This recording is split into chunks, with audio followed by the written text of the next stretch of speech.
문득 들려온 은호야. 이번엔 내가 아니면 안 되라는 말은 모든 걸 바꿔놓을 운명의 신호 같았습니다. 그 말이 귓바퀴를 치고 들어오자 지은호는 심장이 잠깐 멈춘 것처럼 텅 비었는데요. 목소리의 주인은 이지혁이었습니다. 늘 단정하고 무심하게 보이던 사람이었는데 그날의 이지혁은 낯설 만큼 절실한 얼굴을 하고 있었어요. 손끝에 힘이 잔뜩 들어가 있었고 눈동자는 어딘가 다급해 보였다고요. 무슨 말이에요, 선배? 지은호가 숨을 고르며 묻자 이지혁은 한 박자 쉬고 담담하게 내뱉었습니다. 은호야, 나 새 회사 시작했어. 이름은 맘대로 집이고 첫 계약을 앞두고 있어. 내가 곁에 있어줬으면 해. 말투는 조용했는데요. 말 대신 묵음으로 떠다니던 미안함이 그 짧은 문장에 다 실려있는 느낌이었습니다. 지은호는 고개를 살짝 기울였어요. 거절했던 고백, 예고 없이 사라졌던 빈자리, 그 뒤로 혼자 버티던 시간들이 한꺼번에 머릿속을 스쳐가더라고요. 왜 하필 저예요? 질문은 단순했는데요. 답하긴 어려웠습니다. 이지혁은 눈을 피하지 않았어요. 내가 있으면 내가 흔들리지 않아. 이번엔 숨지 않고 같이 가고 싶어. 그 말이 지은호의 마음에 작은 파문처럼 번졌습니다. 믿고 싶은 마음과 다시 다칠까 두려운 마음이 동시에 흔들렸는데요. 그때 카페 안쪽에서 두 사람을 지켜보던 오수정이 눈썹을 찌푸렸습니다. 오수정은 기질상 곧장 뛰어들어 한마디 하고 싶은 사람이었는데 오늘만큼은 섣불리 끼어들 수가 없었어요. 분위기가 평소와 너무 달랐거든요. 이건 농담이 아니네. 진짜로 뭔가 달라진 거네. 마침 저녁 약속 때문에 들른 박성재도 둘을 보았습니다. 박성재는 이지혁의 절친이자 대기업 본부장으로 하루가 전쟁 같은 사람이었는데요. 그날의 박성재는 묘하게 굳은 표정이었습니다. 지혁이가 저렇게까지 간절해지는 걸 오랜만에 보는데 왜 하필 은호 후배지? 마음 한켠에서 불편한 감정이 슬그머니 고개를 들었어요. 그 순간 카페 문이 벌컥 열렸습니다. 지은호의 동생 지강호가 창백한 얼굴로 비틀비틀 들어왔어요. 호흡이 가빠서 말끝이 자꾸 갈라졌고 손등엔 식은땀이 번져 있었습니다. 누나 나 진짜 큰일 났어. 뒤이어 검은 정장을 맞춰 입은 남자들이 그림자처럼 들어섰습니다. 제일 앞선 남자가 낮게 말했는데요. 시간 끝났다. 약속 지켜야지. 한 줄 숫자가 나오는 순간 공기가 싸늘해졌습니다. 5천만 원. 앞자리부터 묵직한 그 수치가 카페 안을 눌렀습니다. 지강호는 고개를 떨군 채 중얼거렸어요. 이번엔 다를 줄 알았어. 친구가 한 달 만에 벌었다고 해서 나도. 지은호는 종이를 구기는 것처럼 마음이 조여왔습니다. 또 같은 실수야. 그러나 다그치기만 하고 끝낼 수는 없었어요. 눈앞의 위기가 먼저였거든요. 오늘 이 자리에서 물리적인 압박은 그만하시죠. 절차대로 정리합시다. 이지혁이 먼저 나섰습니다. 말투는 나직했지만 물러설 기미가 없었어요. 당신이 뭔데 끼어듭니까?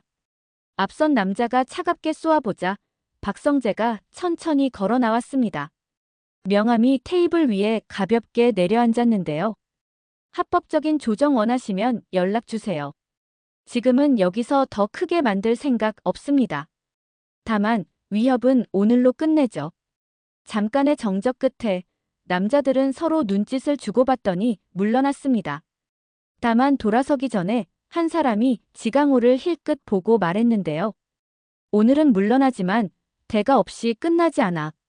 문이 닫히자마자 지강호가 바닥에 주저앉았습니다. 손끝이 바들바들 떨렸고 눈빛이 금방이라도 꺼질 듯 흔들렸어요. 누나, 나 진짜 망했어. 지은호는 동생의 어깨를 부드럽게 붙잡았습니다. 망했다고 끝나는 거 아니야. 이제부터 어떻게 버틸지 우리 같이 생각하자. 그날 밤 네 사람은 작은 테이블에 둘러앉았습니다.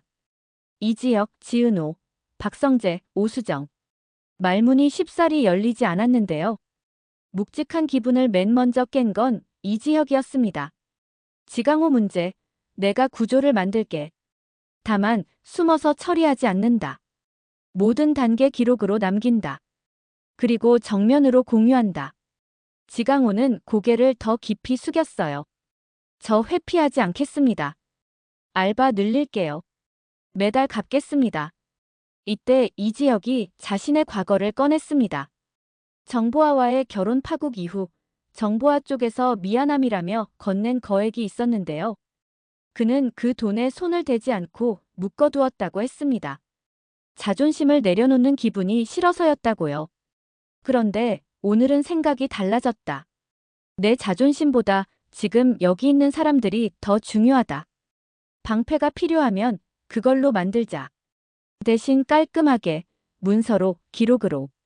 지은호는 그 말을 조용히 듣고 있다가 물었습니다. 선배, 그 돈을 쓰든 안 쓰든 제게 숨길 일은 더 이상 없다고 약속해 주세요. 저는 더 이상 뒤늦게 듣고 싶지 않아요. 이지혁은 망설이지 않았습니다.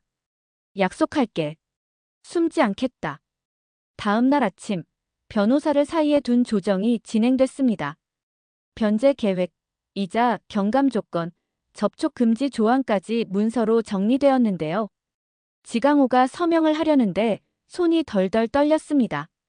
변호사는 차분하게 말했어요. 문서가 사람을 바꾸진 않습니다. 다만 오늘 마음을 내일도 붙잡아두게는 해줍니다. 지강호는 조용히 고개를 끄덕였습니다.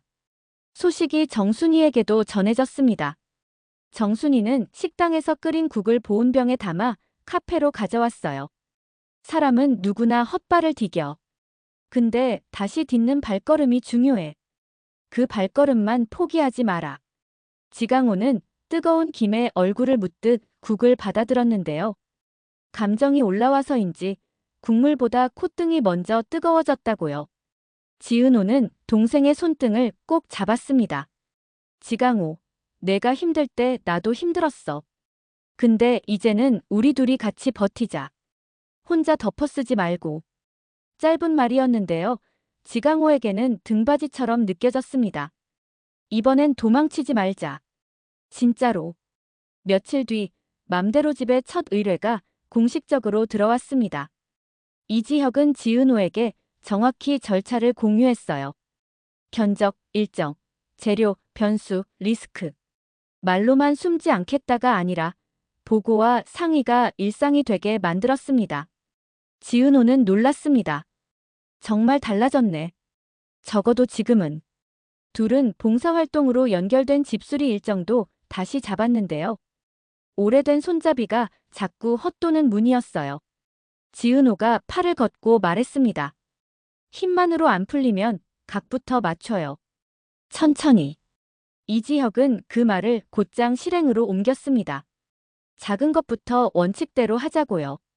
그날의 작업은 생각보다 더디게 진행됐지만 둘 사이의 대화는 더 부드러워졌습니다. 그 즈음 카페 우편함에 낯선 쪽지가 들어왔습니다.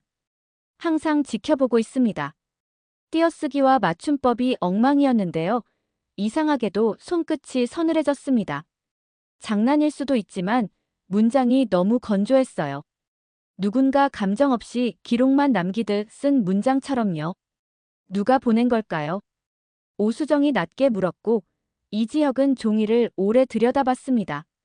장난이면 좋겠는데 타이밍이 너무 기묘하네. 지은호는 말없이 종이를 접어 서랍에 넣었습니다. 별거 아니면 좋겠다. 진짜로. 어느 저녁 지강호의 휴대폰으로 또 다른 연락이 왔습니다. 빚이 다른 손으로 넘어갔다는 내용이었어요. 끝난 줄 알았던 줄이 어디선가 다시 당겨진 느낌이었습니다. 추적해보니 낯익은 성이 스쳤습니다. 박. 정확히 누구라고 단정할 수는 없었지만 대기업 하청망 어딘가에서 보았던 이름이었어요. 내가 확인해 볼게. 박성재는 곧장 움직였습니다. 평소라면 집안의 영향력을 쉽게 꺼내고 싶지 않았지만 이번만큼은 달랐습니다. 길을 트는 건 내가 한다. 대신 갚는 건 너희 몫이다. 그 선은 넘지 말자. 이지혁과 지은호는 단번에 고개를 끄덕였어요. 각자의 자리에서 할 일을 명확히 붙잡았습니다. 며칠 후 카페 문틈 아래로 작은 봉투가 들어왔습니다. 이번에는 사진이 한 장 들어있었는데요. 봉사 현장에서 이지혁과 지은호, 박성재, 오수정이 함께 일하는 장면이 멀찍이서 찍혀 있었습니다. 얼굴은 흐릿했고 구도는 어딘가 의도적이었어요. 배경 한쪽에 익숙한 체격의 실루엣이 걸려 있었는데 이름을 딱 떠올리긴 어려웠습니다. 다만 누군가 오래 지켜본 사람만 고를 수 있는 거리감이었어요. 확실히 누가 보고 있네. 이지혁이 낮게 말하자 박성재가 사진을 손가락으로 탁자에 몇 번 두드렸습니다.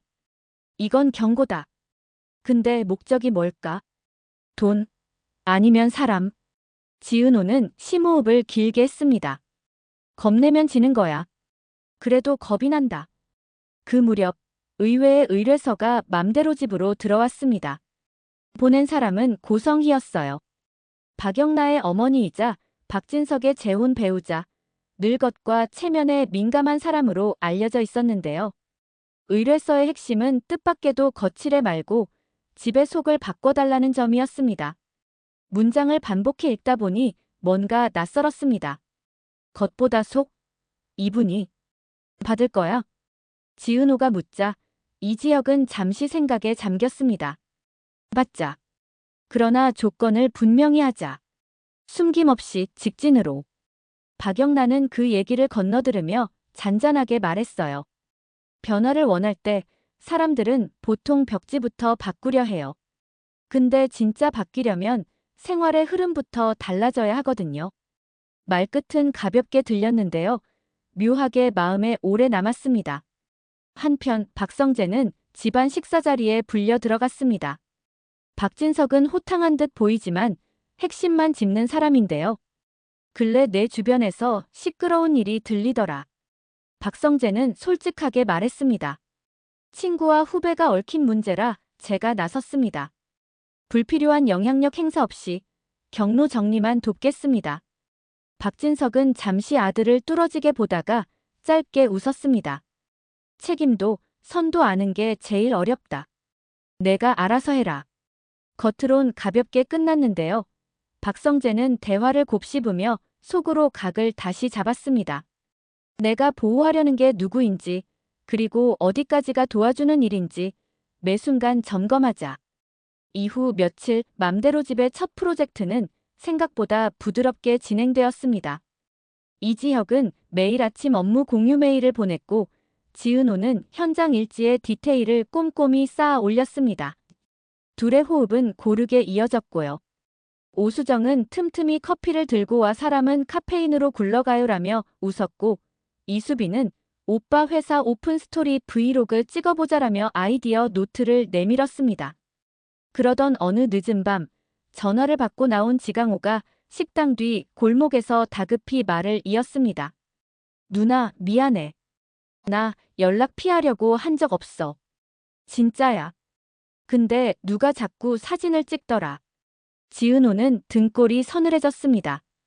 언제부터? 한두 주 전부터. 처음엔 착각인 줄 알았는데 이제는 알겠어. 누군가 일부러 보여주는 느낌이야. 다음 날 이지혁은 변호사와 보안업체를 동시에 만났습니다. 카페와 창고, 정순이 식당 주변까지 동선을 점검했어요. 가볍지 않은 이야기를 무겁지 않게 처리하려고 이지혁은 보고서를 아주 평이한 말로 풀었습니다. 누가 우리를 흔들려고 해도 우리는 일상을 더 단단히 만들자. 지은호는 고개를 끄덕였어요. 네. 도망가지 말고 숨기지 말고 같이요. 며칠 뒤 고성희의 집에서 첫 미팅이 열렸습니다. 고성희는 단정한 미소로 둘을 맞았는데요. 처음과 달리 목소리에 부드러운 결이 더해져 있었어요. 겉은 이미 충분합니다. 저는 동선과 생활의 편안함을 바꾸고 싶어요. 박영나가 작업할 공간도요. 의외였는데요. 지은호는 곧바로 플로우를 그렸습니다. 주방과 작업실 사이의 흐름을 열어드리면 생활이 훨씬 덜 막히실 거예요. 고성희는 고개를 끄덕이며 짧게 말했습니다. 속을 바꾸면 겉은 따라오겠죠. 돌아오는 길, 이지혁이 웃었습니다. 오늘 좀 놀랐지? 네. 겉을 다루던 분이 속을 먼저 말해서요.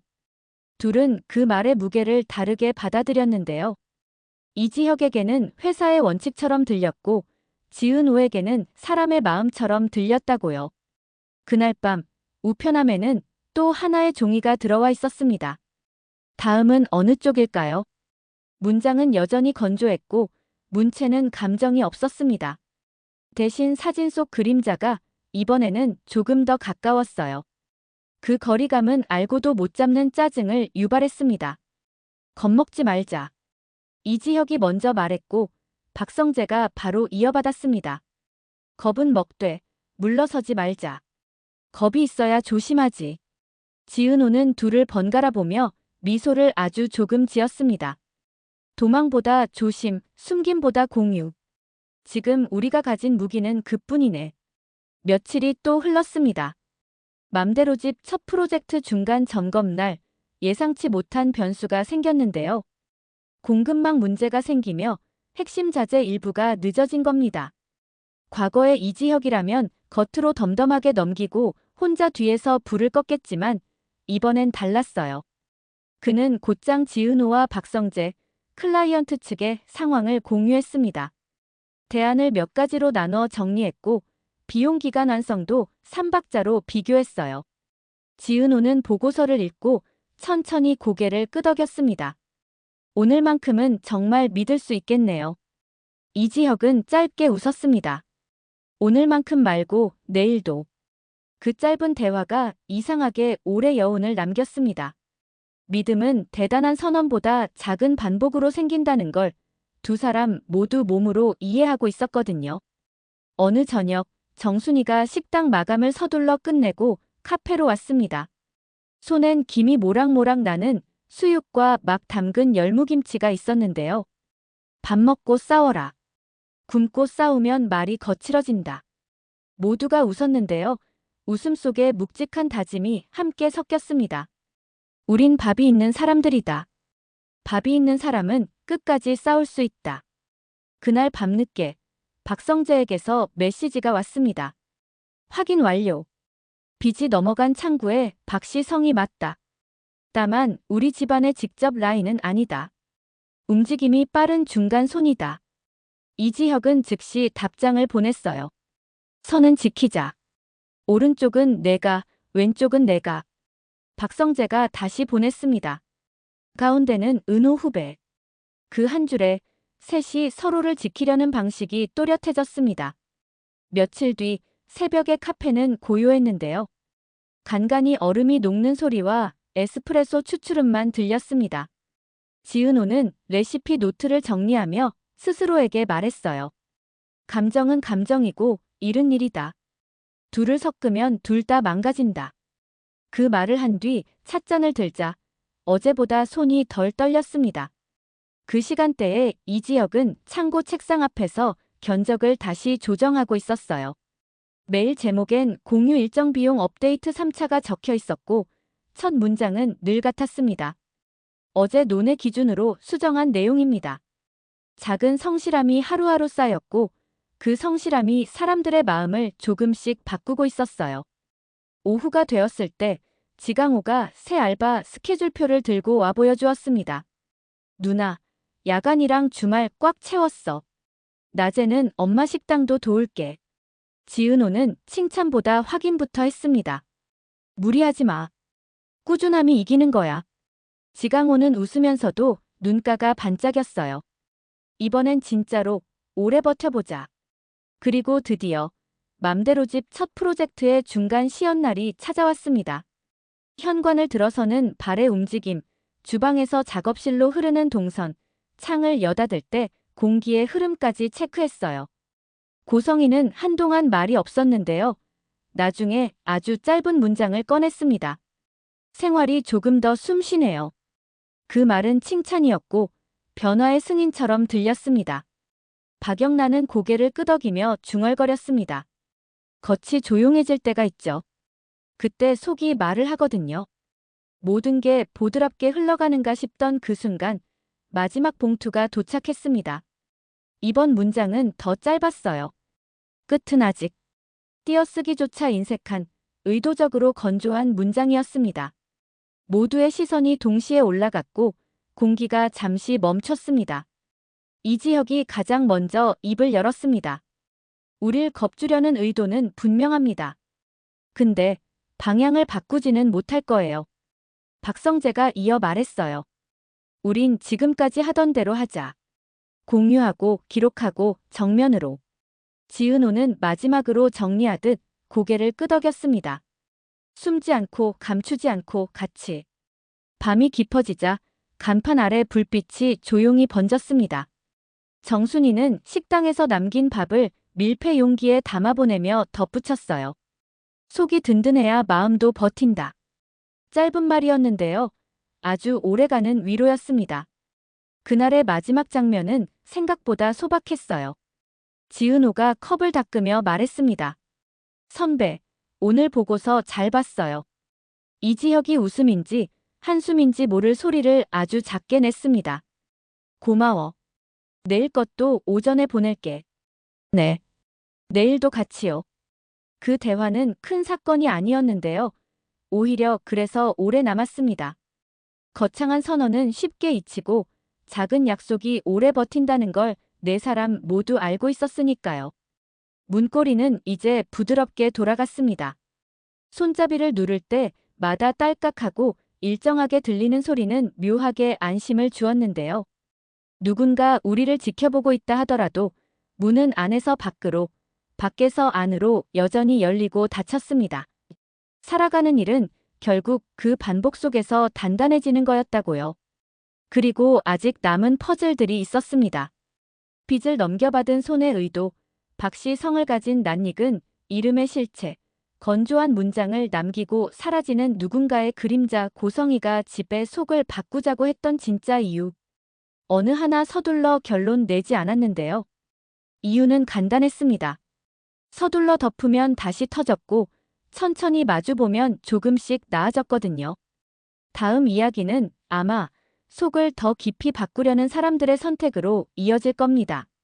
각자의 자리에서 할 일을 하며 서로의 속도를 존중하는 법을 배우는 쪽으로요. 지은호와 이지혁, 박성재와 오수정, 그리고 지강호와 정순이.